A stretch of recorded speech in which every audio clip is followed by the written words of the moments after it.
Je pense que beaucoup d'entre vous vivez dans la prétention que nous sommes des individus totalement isolés les uns des autres et appliquer un style occidental qui loue l'individualisme.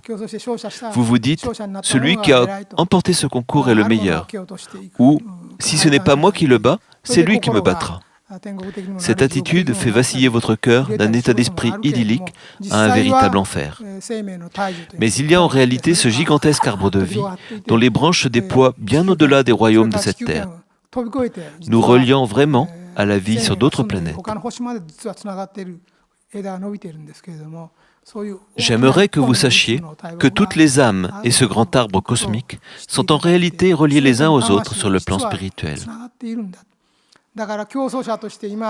Ainsi, même dans la société concurrentielle d'aujourd'hui, vous pouvez entrer en compétition, gagner ou perdre. Mais n'oubliez pas que vos adversaires ne sont pas vos ennemis ou rivaux absolus.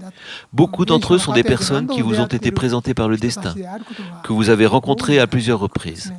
Je veux que vous compreniez que ce grand arbre unique relie toutes nos âmes sur le plan spirituel. Voilà pourquoi j'enseigne l'amour. Je vous dis de vous aimer les uns et les autres, et je vous dis cela parce que vous n'êtes pas étrangers les uns aux autres. En fait, vous êtes tous reliés les uns aux autres. Vous vous êtes rencontrés à maintes reprises, à diverses époques et en différentes régions. Et quand un nouveau dharma est enseigné comme il est au cours de cette vie, beaucoup de ces personnes renaissent. Voilà pourquoi je vous dis de vous aimer les uns les autres. Vous êtes un rejeton de la même branche de l'arbre de vie. Aussi, est-ce un péché que de se haïr ou de se détester? C'est un péché car cela blesse.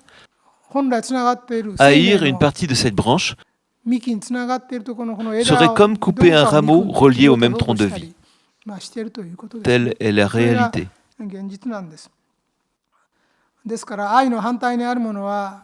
C'est pourquoi il est dit que le contraire de l'amour est la jalousie et la haine.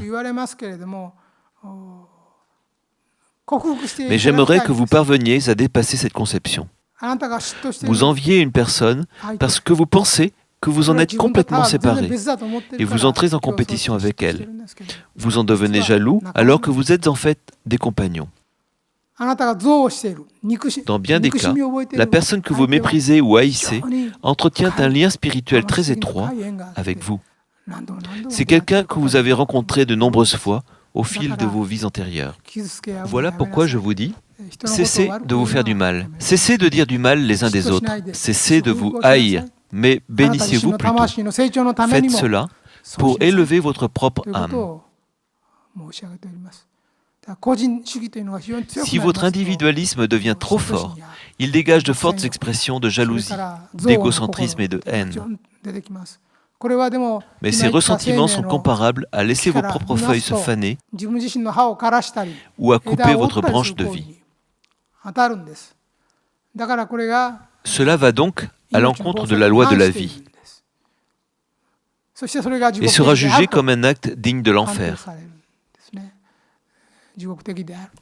Il sera considéré comme un acte de l'enfer qui exige de vous l'autoréflexion.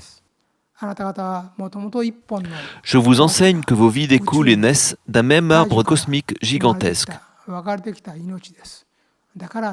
Alors, aimez-vous les uns les autres. Nous sommes tous issus des mêmes racines. Tant de haine et de conflits naissent aujourd'hui de différences de race ou de religion, du simple fait que nous ne parvenons pas à comprendre cette vérité. Si nous comprenons que nous constituons ensemble les branches d'un seul et même arbre, alors la guerre et la haine devront disparaître de cette terre. La religion de Happy Science a été conçue pour enseigner cela. À cet égard, je m'efforce d'unifier le monde. J'essaye d'apporter la paix et l'abondance à ce monde au sens le plus profond du terme.